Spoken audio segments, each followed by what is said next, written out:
విత్తనాలు డీలర్లు ఉన్నారు. అలాగే సుమారు 400 వరకు ఫర్టిలైజర్ పెస్టిసైడ్ దుకాణాలు ఉన్నాయి. అలాగే మన జిల్లాలో 1,55,000 పైన రైతులు ఉన్నారు. వీరు 2,80,000 ఎకరాల వరకు సాగు చేసుకుంటున్నారు. మనం క్రాప్ వారీగా వెళ్తే వరి మన జిల్లాలో వేసేది 2 లక్షల ఎకరాల పైన, అలాగే పత్తి వేసేది సుమారు 60,000 ఎకరాలు, కూరగాయలు పండ్లు ఇతర పంటలు వేసేవాళ్ళు సుమారు 12,000 మంది 12,000 ఎకరాల్లో సాగు చేసుకుంటున్నాము. వీటన్నిటి పరిస్థితిని మనం చూసుకుంటే జిల్లాలో అవసరం కన్నా ఒక 50% ఎక్కువనే మన దగ్గర విత్తనాలు అందుబాటులో ఉన్నాయి. ఎక్కడ కానీ విత్తనాల కొరత లేదనేది రైతు మిత్రులందరూ గమనించాలని నా విజ్ఞప్తి. ఇలాగే ఇప్పుడు వర్షాలకి మనకి ఈసారి మాన్సూన్ ఒక 10 రోజులు 15 రోజులు ముందుగానే ఉంటుందనే సమాచారం. సో వర్షాలకి ఒక 10 రోజులు ముందుగా మనం ఈ పచ్చి రొట్టెలు వేసుకోవడం మొదలు పెడతాం కాబట్టి గ్రీన్ మెన్యూ ఇది కూడా మన జిల్లాలో సరిపోయినంత ఉందనేది నేను సమాచారం అందరికీ అందిస్తున్నాను. ఎక్కడో ఒకటో రెండో సందర్భాల్లో లాజిస్టికల్ ప్రాబ్లమ్స్ అంటే సప్లై ఉంది కానీ ట్రాన్స్పోర్ట్ అయినా లేకపోతే ఈ అకాల వర్షాల వల్ల 1-2 రోజులు ముందు వెనకాల అవుతుంది, కానీ కొరత అయితే మన జిల్లాలో అసలే లేదు. రైతులందరూ దీన్ని గమనించి అసలు ఆవేశనకి అవసరమే లేదని, చోటే లేదని గమనించమని నా విజ్ఞప్తి. ఇలాగే ఇప్పుడు వరిలో మనం ఉపయోగించుకునే విత్తనాలని చూస్తే ఈ సన్న వెరైటీ ఫైన్ వెరైటీల్లో బీపీటీ అయినా కేఎన్ఎం అయినా ఎంటీయూ అయినా అంటే ఇప్పుడు మన జిల్లాలో పాపులర్ ఉన్న వెరైటీలు ఇవన్నీ మనం ఆల్రెడీ ఇన్స్పెక్షన్ చేసిన తర్వాత సరిపోయినంత మన జిల్లాలో ఉన్నాయి. దీన్ని నేను చెప్పినట్టు 50% ఎక్సెస్ సప్లై కూడా మనం సిద్దిపేట జిల్లా మెడ్చల్ ఎక్కడైనా సీడ్ ప్రొడక్షన్ కంపెనీస్లో ముందుగానే మేము మాట్లాడి పెట్టుకున్నాం. ఆ స్టాక్స్ కూడా వచ్చే 2-3 రోజుల్లో మాకు అందుతున్నాయి. అలాగే కాటన్లో చూస్తే మన జిల్లాలో సుమారు 134 వెరైటీలు ఉపయోగిస్తున్నారు. దీంట్లో ఒక 20 వెరైటీలు ఎక్కువ పాపులర్గా ఉన్నాయి. ఇవి కూడా మన జిల్లాలో అందుబాటులో ప్రతి డీలర్ దగ్గర పెట్టడం జరిగింది. కాటన్ విత్తనాల గురించి మాట్లాడినప్పుడు రైతు మిత్రులందరితో ఒక విజ్ఞప్తి. అందరికీ తెలిసినట్టే ఈ హెచ్టీ అంటే హెర్బిసైడ్ టాలరెంట్ అయిన BG3 వెరైటీ, హెచ్టీ అయినా BG3 వెరైటీ కేంద్ర ప్రభుత్వం రాష్ట్ర ప్రభుత్వం నిషేధించిన విత్తనాల లిస్టులో ఇవి ఉన్నాయి. ఎందుకంటే ఇవి కొత్త టెక్నాలజీ. ఈ టెక్నాలజీ ఇంకా మన పొలాల్లో ఉపయోగించే ముందు కొన్ని జాగ్రత్తలు కొన్ని టెస్టులు చేసే అవసరం ఉంది. కాబట్టి ఈ విత్తనాలు మనకి అనుమతి లేదు ఉపయోగించడానికి. డీలర్ల దగ్గర కూడా మేము ఈ విత్తనాలు పెట్టకుండా చూసుకుంటున్నాం. కేవలం ఈ 2 వెరైటీలు. రైతు మిత్రులందరితో కూడా ఒక విజ్ఞప్తి, ఈ విత్తనాలు ఉపయోగించకుండా ఉండాలనేది గమనించండి. మరొకసారి నేను మా అధికారులైనా రైతులైనా ప్రజలైనా మా ప్రెస్ మిత్రులైనా చేయాల్సిన అంశాల గురించి క్లుప్తంగా మాట్లాడతాను.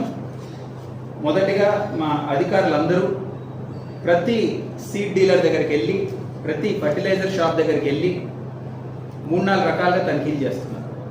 మొదటిది అసలు కొరత ఉందా లేదా, కొరత ఉందా లేదా అని గమనించే ముందు ఆ ప్రాంతంలో ఆ గ్రామంలో ఆ 3-4 పొలాల్లో అంత లోతుకి వెళ్ళి వాళ్ళు ఏం పండిస్తున్నారు, ఏ సీడ్ని ప్రిఫర్ చేస్తున్నారనే లోతుగా రీసెర్చ్ చేసుకొని ఆ సీడ్లే దగ్గర ఉన్న డీలర్ దగ్గర అందుబాటులో ఉండేటట్టు ముందుగానే జాగ్రత్త పడ్డాం.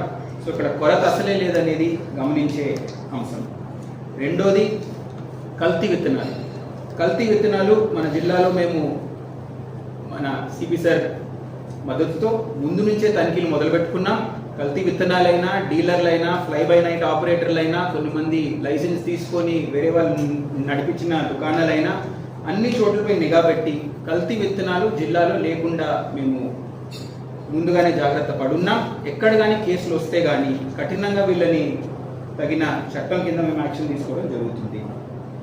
మూడవది ప్రతి దుకాణంలో స్టాక్ సప్లై నోటీస్ బోర్డు ఉండాలి, ఎంత స్టాక్ ఉందనేది ఆ దుకాణంలో. రెండోది రేట్స్ కూడా ఫిక్స్ చేసి ఉన్నాయి కాబట్టి రేట్ బోర్డు కూడా పెట్టడం జరుగుతుంది.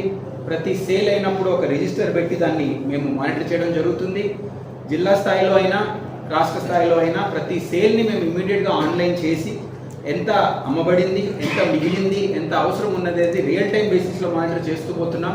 ఆఖరికి ప్రతి డీలర్ దగ్గర అవసరం ఉన్న స్టాక్ ఉందా లేదా మేము ప్రతి గంటకి మానిటర్ చేస్తూ పోతున్నాము. రెండోది, రైతులు పడాల్సిన జాగ్రత్తలు. ఖచ్చితంగా లైసెన్స్ డీలర్స్ దగ్గరే, లైసెన్స్డ్ షాప్స్ దగ్గరే కొనుగోలు చేయమని విజ్ఞప్తి చేస్తున్నాం. లైసెన్స్ డీలర్స్ పైన మా నిఘా ఉంటుంది. లైసెన్స్ డీలర్స్కి మేము కొంచెం కండిషన్స్ పెట్టి మేము క్లాజ్లో లైసెన్స్ ఇస్తాం కాబట్టి ఆ డీలర్స్ని మీరు నమ్మొచ్చు కాబట్టి వాళ్ళపైన మేము వాళ్ళ దగ్గర నుంచే కొనమని మేము విజ్ఞప్తి చేస్తున్నాం. అలాగే కొన్నప్పుడు ఖచ్చితంగా ప్రతి షాప్ ప్రొపరైటర్కి గట్టిగా చెప్పడం జరిగింది, రిసీట్ మా రైతులందరికీ అందించాలి. కొనుగోలు రిసీట్ అందిస్తే రేపు ఏమైనా అయినా కానీ ఎక్కడి నుంచి కొన్నారనేది మేము ట్రేస్ తీసుకొని కఠినంగా మేము యాక్షన్ తీసుకుంటాం కాబట్టి రిసీట్ని కూడా మా రైతు మిత్రులందరూ కలెక్ట్ చేసుకోవాలి. ఖచ్చితంగా ఒక కొనుగోలు అయిన తర్వాతనే గమనించాలి. మూడో అంశం, రైతులతో మేము గ్రూప్స్ క్రియేట్ చేసుకొని, ఊర్లో ఉన్న పెద్దలతో మేము గ్రూప్స్ క్రియేట్ చేసుకొని ఇంటెలిజెన్స్ అనేది కంటిన్యూస్గా కలెక్ట్ చేస్తూ పోతున్నాం. ఎక్కడైనా ఎవరైనా అమ్ముతున్నారా, అన్లైసెన్స్ డీలర్ ఎవరైనా గ్రామంకి వచ్చారా, పక్క రాష్ట్రాల నుంచి ఎవరైనా వచ్చి మన రాష్ట్రంలో అమ్మడానికి ప్రయత్నిస్తున్నారా, ముందుగానే కేసు పెట్టిన వాళ్ళు ఎవరైనా మళ్ళీ గ్రామంలోకి వచ్చి అమ్మడానికి ప్రయత్నిస్తున్నారా, ఇవన్నీ మేము రియల్ టైం బేసిస్లో ఇంటెలిజెన్స్ తెప్పించుకుంటున్నాం. గ్రామం నుంచి ఆ ఇన్ఫర్మేషన్ పైన యాక్షన్ తీసుకోవడానికి కూడా మేము మండల స్థాయి టీమ్స్ని క్రియేట్ చేసి ఉన్నాం. ఈ టీమ్స్లో పోలీస్ శాఖతో సహా revenue and agriculture and seed certification ఎక్స్పర్ట్స్ని పెట్టడం జరిగింది. ఈ శాఖ ఎక్కడ కానీ ఇలాంటి కంప్లైంట్స్ వస్తే ఇమ్మీడియట్గా వెళ్ళి తనిఖీ చేసి ఫ్లయింగ్ స్క్వాడ్ లాగా వాళ్ళు యాక్షన్ తీసుకోవడం జరుగుతుంది. ఆఖరిగా కాల్ సెంటర్ అనేది కూడా ఒకటి కలెక్టరేట్లో పెట్టడం జరిగింది. ఈ నంబర్ ప్రెస్ ద్వారా అందరికీ కూడా అందించడం జరుగుతుంది. 9573951060 9573951060 అనే కాల్ సెంటర్ పెట్టింది. ఇది సెంట్రలైజ్ కాల్ సెంటర్ అండి. మా రైతు మిత్రులకి ఎటువంటి కష్టం ఉన్నా కానీ, ఎటువంటి అపోహ ఉన్నా కానీ మీరు ఈ నంబర్కి ఫోన్ చేస్తే సరిపోతుంది. మేము ఆ కాల్ని తీసుకొని తీసుకోవాల్సిన యాక్షన్ తీసుకుంటాం. మీకున్న డౌట్స్ని, మీకున్న అపోహల్ని మేము దూరం చేయడానికి ప్రయత్నిస్తున్నాం. ఇప్పుడు నా వైపు నుంచి ఆఖరి అంశం అండి, ఈ ఫేక్ న్యూస్ పైన చాలామంది సోషల్ మీడియా పైన అనవసరంగా రైతుల్ని ఇబ్బంది పెడుతున్నారు. జిల్లా కలెక్టర్గా నేను రైతులందరికీ ఒక సందేశాన్ని అందిస్తున్నాను. ఎటువంటి కొరత విత్తనాలకైనా, ఫర్టిలైజర్కైనా, ఇతర ఇటువంటి వస్తువుల కోసం మన జిల్లాలో అసలే లేదనే మాట నేను రైతులందరికీ అందిస్తున్నాను. ఎక్కడ కానీ షార్ట్ టర్మ్ సప్లై షార్టేజ్ ఉండొచ్చు, అంటే ఒక రోజు 2 రోజులు ఆ సప్లై రాక, ట్రాన్స్పోర్ట్ రాక, నేను అన్నట్టు అకాల వర్షాల వల్ల. కానీ మేము 2-3 రోజుల లోపల జిల్లాలో అవసరం ఉన్న వస్తువులన్నీ ఆల్రెడీ స్టేషన్ చేసి ఉన్నాయి. దానికన్నా 50% సర్ప్లస్ కూడా మేము 3-4 రోజుల్లో స్టేషన్ చేస్తామనే నమ్మకం మీ అందరికీ కల్పిస్తున్నాను. భయంకి అసలే అవసరం లేదు. సోషల్ మీడియా పైన న్యూస్ని నమ్మకండి. మా ఫోన్ నంబర్ నేను చెప్పిన కాల్ సెంటర్కి ఫోన్ చేయండి, లేకపోతే మీ నియరెస్ట్ ఏఈఓ, విస్తీర్ణ అధికారి అయినా, ఏఓ గారికైనా, మా ఏడీ అగ్రికల్చర్ మన డిఓ గారికైనా, నాకైనా, ఎవరికైనా సంప్రదించండి.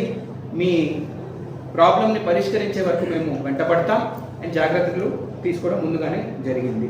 సో ఈ మాటలతో మన ఎన్ఫోర్స్మెంట్ గురించి మాట్లాడమని విజ్ఞప్తి చేస్తూ పోలీస్ కమిషనర్ గారికి హ్యాండ్ ఓవర్ చేస్తున్నాను. Thank you.